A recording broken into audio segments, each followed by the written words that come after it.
Imagine walking into the most beautiful palace in Europe. Gold leaf on every molding, mirrors taller than trees, silk dresses whispering across marble floors like soft waves. Perfume hangs in the air like invisible velvet. And then the smell hits you. It isn't subtle, it isn't distant. It is an overwhelming thick wall of rot, sweat, rancid animal fat, mildew, and human waste. Visitors to Versailles in the 17th and 18th centuries wrote about this in absolute shock. Diplomats described the air as being heavy enough to taste. Some had to press handkerchiefs soaked in vinegar to their faces just to walk down the Hall of Mirrors. This wasn't a dirty back alley in a slum. This was the center of European power. And at the heart of it stood the most admired women in the world, queens, duchesses, and princesses, dressed like goddesses, but living in conditions that would make a modern hospital inspector faint. The reality is that Versailles was a city trapped inside a building. At its peak, over 10,000 people lived there. But the palace had a fatal flaw. It was never built for sanitation. There were almost no proper sewage systems. Human waste often sat in open corridors. Royal women, despite their diamonds, were not spared. They were expected to look flawless, but they lived surrounded by filth that seeped into every curtain and every breath. The great fear of water. Why didn't they just wash? Because in the 17th century, a bath wasn't a luxury, it was a threat. Doctors believed that hot water opened the pores, allowing miasma, bad air, and plague to enter the body. To bathe was to invite death. For a noblewoman, a full immersion bath might happen once a year, or even less. Instead, they relied on dry washing. They would take small linen cloths dipped in spirits, lavender water, or vinegar, and wipe only the visible parts of their skin. Perfume became their only weapon. They drenched themselves in musk, ambergris, and floral oils, not to smell nice, but to mask the scent of biological decay. The palace was a constant battlefield between roses and the rot was winning.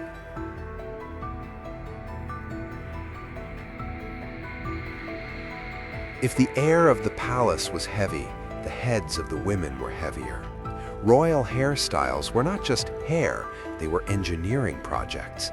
Towers of curls, often 2 or 3 feet high, were built using wireframes and padding made of wool or even horsehair. These poof styles were sculpted with pomade, a thick paste made from rendered animal fat, usually beef tallow, mixed with flour and perfume. Once a woman built her hair, she kept it for weeks. Dismantling it was too expensive and time-consuming. But animal fat goes rancid, especially when warmed by body heat. The residents within. Inside these powdered monuments, a literal ecosystem was thriving. Lice were not a shame, they were an expectation. Because the hair was never washed and was held together by rotting fat, it became the perfect breeding ground. Women carried lice scratchers, elegant long rods made of ivory or silver, often tipped with a tiny carved hand. These were not just ornaments, they were survival tools. At a royal ball, a lady might stop mid-sentence to slide a jeweled scratcher deep into her wig to kill a biting louse. It was considered perfect etiquette. In some extreme cases, mice were known to nest inside the large wigs, attracted by the flour and fat. Women even used mouse traps, tiny cages with bait, placed near their beds at night to keep rodents from crawling into their hair while they slept. The price of beauty wasn't just pain, it was infestation.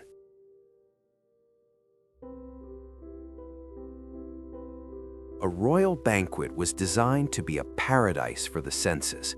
Thousands of candles, mountains of roasted meat, and fountains of wine. But beneath the glitter, the kitchens of the great palaces were breeding grounds for horror. There was no refrigeration. Meat hung in the heat for days, flies gathered in clouds. The same servants who handled raw poultry or cleaned out chamber pots often touched the royal plates minutes later. The internal war. Because of the lack of food safety, almost everyone in the royal court, from the king to the lowliest maid, was a host for parasites. Chronic stomach pain, diarrhea, and fever were seen as signs of a delicate constitution. But in reality, these women were being eaten from the inside out by tapeworms and roundworms. Louis XIV was famous for having a legendary appetite, but he was also famous for the internal guests his doctors recorded.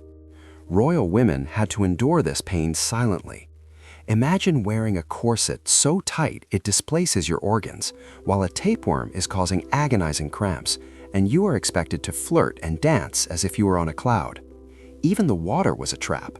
Since wells were often located near cesspools, water was deadly.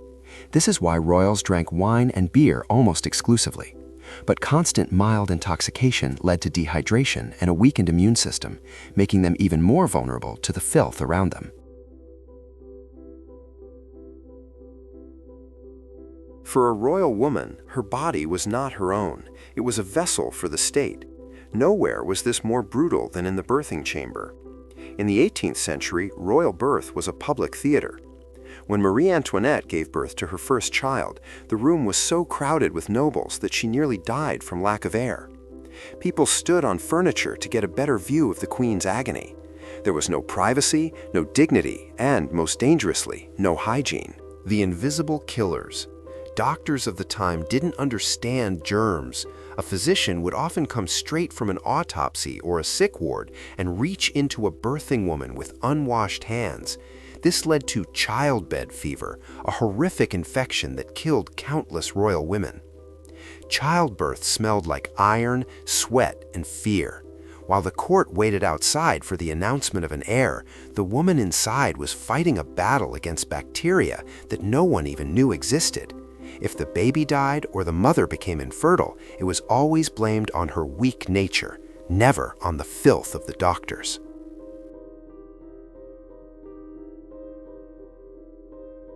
History loves to show us the porcelain skin of queens, but it hides the reality of their biology. Menstruation in the palace, there were no sanitary products. Royal women used clouts, reusable linen rags. In a palace like Versailles, where even finding a place to urinate was difficult, managing a cycle was a nightmare.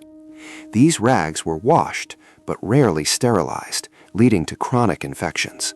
Because blood was seen as poisonous or shameful, women went to extreme lengths to hide it, using even more heavy musk perfumes to cover the scent of iron and stale blood. The rotting smile. Then there were the teeth. Sugar was the ultimate status symbol. Royalty consumed massive amounts of candied fruit and sugar-loaded pastries. Consequently, their teeth rotted early. By her 30s, a queen might have half her teeth missing or turned black. To fix this, they used tooth powders made of crushed brick or acidic chemicals that actually stripped the enamel further. Bad breath was so common that breath fresheners were made of strong spices like cloves or even ambergris. A royal kiss was often a cocktail of perfume and dental rot. We remember the crowns. We remember the Hall of Mirrors.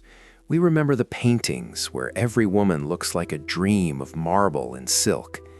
But the real history of royal women is a story of incredible resilience.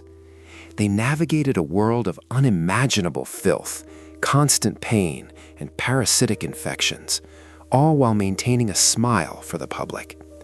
They lived in a gilded cage that smelled of rot, but they performed the role of divine beauty until the very end. The next time you look at a portrait of a queen, look closer.